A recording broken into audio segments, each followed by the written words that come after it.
Chhaava. Actor by మన Vicky Kaushal and Rashmika గారు one of the lead roles ఈ ఫిలింలో. సో మెయిన్గా చెప్పాలంటే ఈ ఫిలిం హిందీలో ఉంటుంది, మరి తెలుగులో అయితే లేదు. మరి థియేటర్కి వెళ్ళి చూడన్నా వద్దానంటే మీకు చరిత్ర తెలియాలి భయ. మన శివాజీ మహారాజు గారు చనిపోయిన తర్వాత ఏం జరిగింది అనేది మీకు చరిత్ర తెలియాలి. సో అందుకని నేను కంపల్సరీ మీరు థియేటర్కి వెళ్ళి చూడండి అని మాత్రమే నా ఒపీనియన్ అది నేను చెప్తున్నాను. ఓకేనా. మరి నాకు ఎలా అనిపించింది అని అంటే చాలా బాగుంది, నచ్చింది. I felt like emotional touch అయితే చాలా ఇచ్చిందని చెప్పుకోవచ్చు ఆ లాస్ట్ ఆఫ్ ది ఫీలింగ్ ఎండింగ్లో అని చెప్పుకోవచ్చు మెయిన్గా. ఓకే.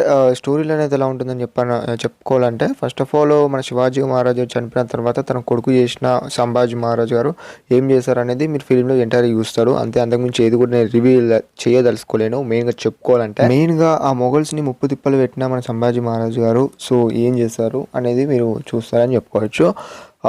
ఇంకా చెప్పుకోవాలంటే ఆ ఫైల్ లైక్ భయ నిజంగా ఎమోషనల్ టచ్ అయితే ఇచ్చింది ఆ ఎండింగ్లో. అది మాత్రం చాలా బాగా ఎమోషనల్ ఇచ్చేసింది.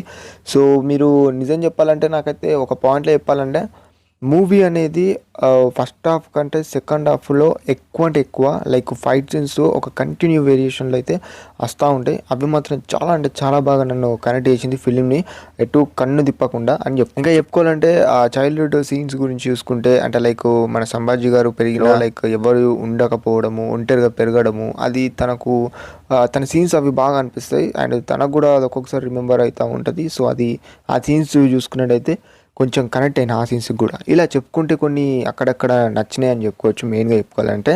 అండ్ ఇంకా చెప్పుకోవాలంటే ఈ క్లైమాక్స్ పోర్షన్ ఎంత తక్కువ మాట్లాడుకుంటే అంత మంచిగా. ఆ ఫైట్ సీన్స్లో మన విక్కీ కౌశల్ గారి వేరే లెవెల్ బయ పీక్స్ లెవెల్ యాక్టింగ్ అని చెప్పుకోవచ్చు. అది ఆ వర్డ్ చెప్పుకోవచ్చు, అండర్లైన్ చేసుకోండి. సో అలా ఉంటుంది అన్నట్టు. అండ్ ఆ ఫైట్ సీన్స్ రియలిస్టిక్గా తీయడం అనేది చాలా బాగా అనిపించింది మెయిన్గా చెప్పుకోవాలంటే. సో అది. అండ్ ఇంకా చెప్పుకోవాలంటే మీ మూవీలో మన రష్మిక గారు ఉన్నారు అండ్ ఇంకా చాలామంది క్యారెక్టర్స్ ఉన్నారు, మనకు తెలిసిన క్యారెక్టర్స్ చెప్పుకుంటున్నా. సో రష్మిక గారి క్యారెక్టర్ కూడా one of the main role and బాగుంటుంది తన రోల్ కూడా. లైన్గా ఇప్పుడు వచ్చే ఫిలిమ్స్లలో ఈ ఫిలింలో కూడా మన రష్మిక గారు one of the plus character film కూడా అని చెప్పుకోవచ్చు ఇది చావ్ అనేది. సో మెయిన్గా చెప్పాలంటే మీ ఫ్రెండ్స్ ఫ్యామిలీతో వెళ్ళి చూడండి, మీకు తెలియాలి అని మాత్రమే నేను చెప్తాను. ఫస్ట్లో చెప్పినట్టే చెప్తున్నాను ఇప్పుడు కూడా. సో అదన్నట్టు ఓవరాల్గా. ఇంకా బ్యాక్గ్రౌండ్ మ్యూజిక్ కానివ్వచ్చు, మ్యూజిక్ సాంగ్స్ కానివ్వచ్చు. సాంగ్స్ అనేది నాకు అంతలా హిందీలో ఓకే అనిపించింది. తెలుగులో ఉంటే బాగున్నట్టు అనిపిస్తుంది ఎంతకైనా మనం హిందీలో చూసేటప్పుడు, కానీ పర్వాలేదు హిందీ ఫిలిం కాబట్టి ఓకే అనిపించింది. సో సాంగ్స్ పరంగా బ్యాక్గ్రౌండ్ మ్యూజిక్ పరంగా అంత బాగానే అనిపించింది. సబ్‌టైటిల్స్ చూస్తే చూడొచ్చు. అండ్ ఇంకా చెప్పుకోవాలంటే భయ చావా ఫిలిం గురించి ఇంకా అంతే. ఇంకా చాలామంది క్యారెక్టర్స్ ఉన్నాయి, వాళ్ళందరి క్యారెక్టర్ నేను ఎక్స్ప్లెయిన్ చేయలేను ఈ వీడియోలో. సో వాళ్ళ రోల్లో వాళ్ళు చాలా బాగా యాక్ట్ చేస్తారని చెప్పుకోవచ్చు ఓవరాల్గా ఒక పాయింట్లో చెప్పాలంటే.